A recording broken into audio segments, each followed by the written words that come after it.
it comes to the bilateral relations with the US or having different meetings with the other counterparts regarding other regional issues, since you mentioned Kashmir as well?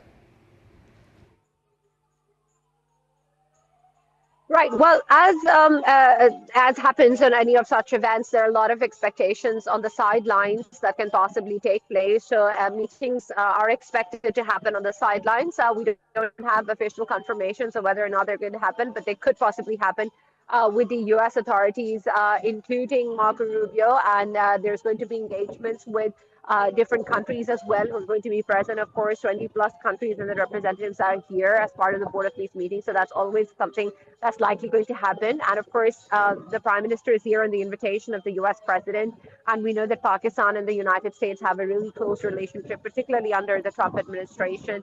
And we've seen that engagement in the kind of words and praise that has come out from the Trump administration and what he said about Pakistan. And so it's likely that there is going to be a discussion also with regards to the bilateral relationship that Pakistan has with the United States.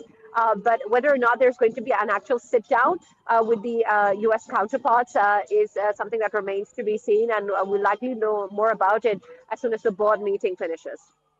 Right, thank you very much, Sana Maqbool, Pakistan TV correspondent outside the Donald Trump Institute of Peace. And right now, ladies and gentlemen, this is a historic moment where we are all seeing President of United States at the Board of Peace meeting. He has just shook hands with the world leaders. We are seeing J.D. Vance as well and Marco Rubio as well accompanying him right now. This is the group formation that they are standing in. And while we were talking to our correspondent, Sana Maqbool, these were the visuals playing live on screen from Washington where we saw President Donald Trump arriving at the venue and shaking hands with different world leaders. We can see the leaders of the Arab countries as well. There are 8 Muslim countries which are participating in this historic Board of Peace meeting.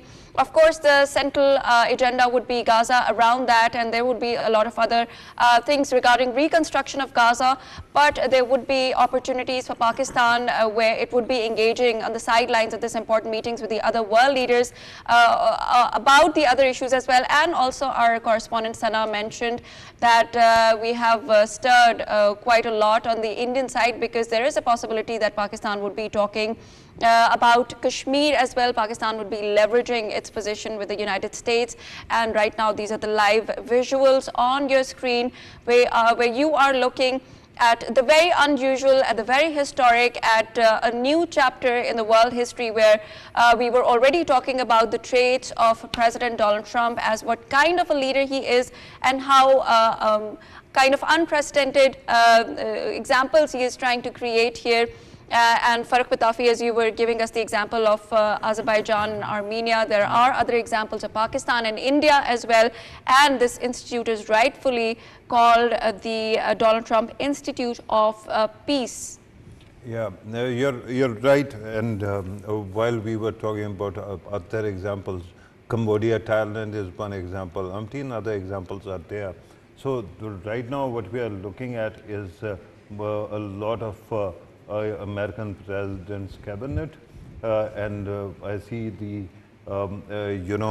Chief of Staff also there, and various other influential members of the US government, and then of course all these leaders, and we are waiting. We are waiting, of course, for the historic address, especially from the Prime Minister of Pakistan, Shehbaz Sharif, as well, alongside other world leaders. And we're really hoping that something would bring about a resolution to the conflict of the Middle East that is ongoing. And this is very historic and unprecedented in many ways. It has got many dynamics to it. It is a very complicated situation. But since we've been talking from the beginning of this transmission to different analysts and different journalists as well, and there's quite a lot of optimism in their tone, and they're really hopeful because they're of the view, in fact we are of the view that let's give peace a chance. This is kind of an unprecedented move from President Donald Trump, and Pakistan